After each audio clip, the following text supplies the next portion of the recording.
Today, we're going to talk about some simple questions you need to be answering for your business. And that is, who buys from you? What does that person buy from you? How do they buy from you? And most importantly, why do they buy from you?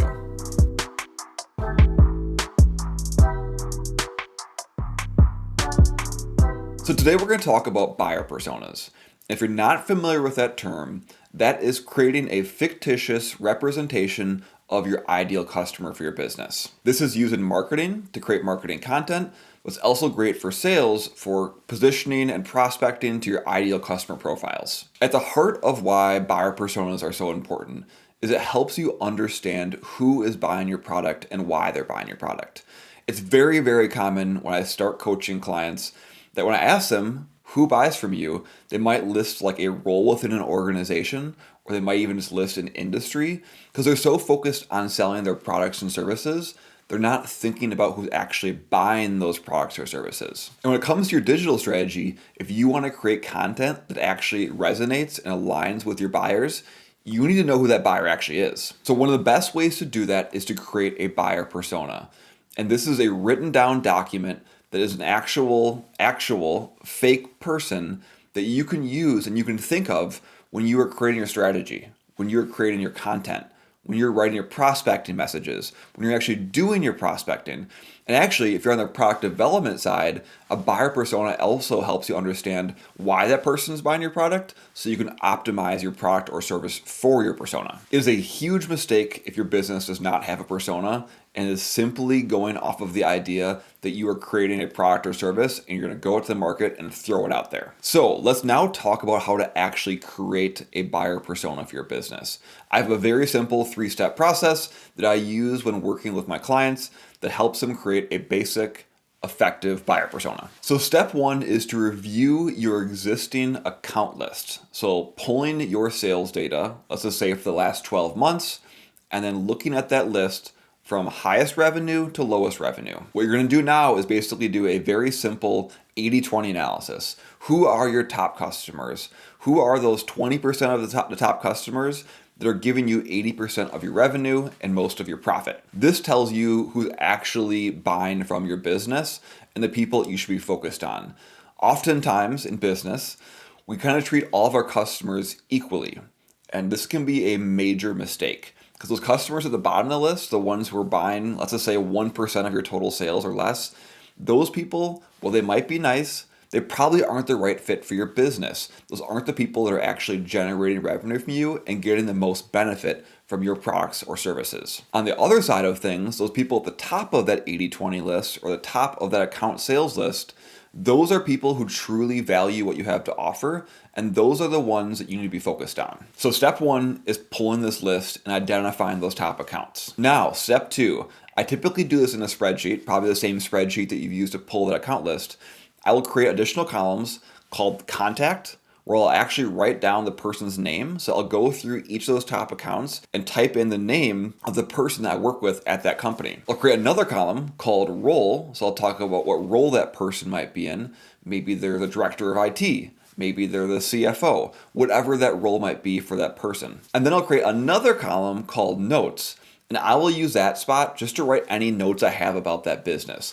What they buy, how they buy, why we like working with them, if they're paying the booty to work with, whatever it might be, just a spot for quick notes. So as I'm going down my account list, I'm able to quickly write down and jot down notes. And when I say I, oftentimes this is a we thing. This is something you'll want to do with your entire sales team, your account management team, the team that will be interacting with those customers.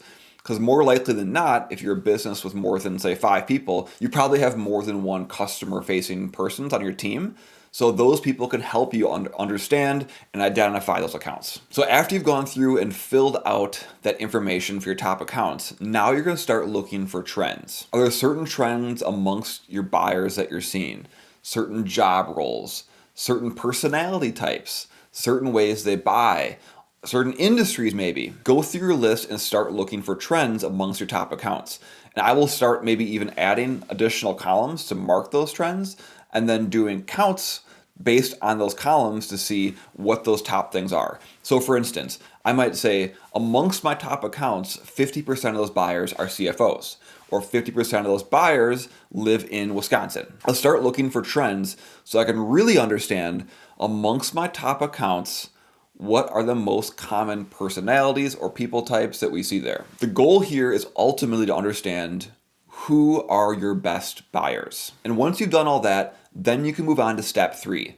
And that is to actually create your buyer persona. So here's the catch with buyer personas. They have to be real people. You can't say, I sell to typically men aged 35 through 50. You have to actually write down that persona as, I sell to a male, he's 37 years old, and his name is Ken. And the point of this exercise is not to exclude people, because you might sell to females, you might sell to someone who's 45 years old, but the goal here is to create an identifiable person, an actual name that you can give someone that has a name, age, location, lifestyle. He works at a certain type of company, so that when you are creating content and then when you are building your strategy, you can think of that person. So when you're building out your persona, like I said, you want to think of name, age, location, some basic stuff. Then think of some things that are more demographic, lifestyle. So what's their lifestyle like? What do they have a family? What do they do outside of their work? What's their approach or what's their mindset to things? And you also want to think about the businesses they work for. So what size company they work for? What is the industry? What is the role they're in? What is the typical budget for this buyer? These are your more standard ideal customer profile type information. And then finally, you want to think of the psychographic information about this buyer too. So why do they buy from you? How do they buy from you? What do they buy from you? What is your pitch towards this person? What is the problem they're experiencing in their business or in their life?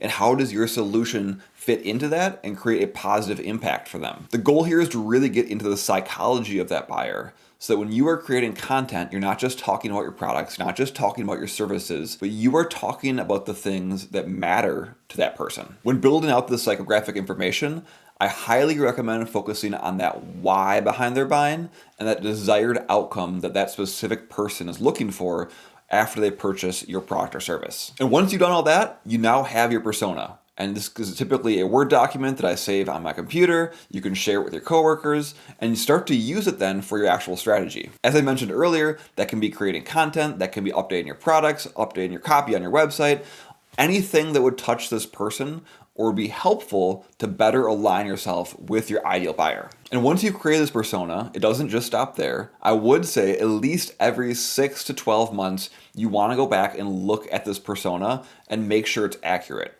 Because typically your first stab at it will probably be 80% there, but things may change, you might get more insight, and now that you're aware of what a buyer persona is, you'll start to look for other insights that'll help you update that over time. And on top of that, you probably have more than one persona for your business. I have to be careful saying that because a tendency of people is then they then start to think, well, I have 5 personas or I have 10 personas. As they review their account list, they realize there's some diversity amongst their group there. But I encourage you to try and limit your personas to 2 to 3 for your business. This is assuming you're a small to medium-sized company. Because typically, again, going back to your account list, in your 80-20 list, there are probably ideal buyers that make up 2 to 3 personas. And then maybe those 4th and 5th personas, those might be some lower down buyers. Yes, they are real. Yes, they are buying your products or your services. But when it comes to your marketing, you don't want to dilute that message. Because every time you make a social post, a blog post, a video, or do a webinar, the more personas you try and hit with your messaging, the less aligned that messaging is going to be. So make sure you focus your effort on the personas that are truly your best buyers and you want more of. So now that you have your buyer personas created, hopefully you can answer those questions. Who buys from you? What do they buy from you? How do they buy from you? And why do they buy from you?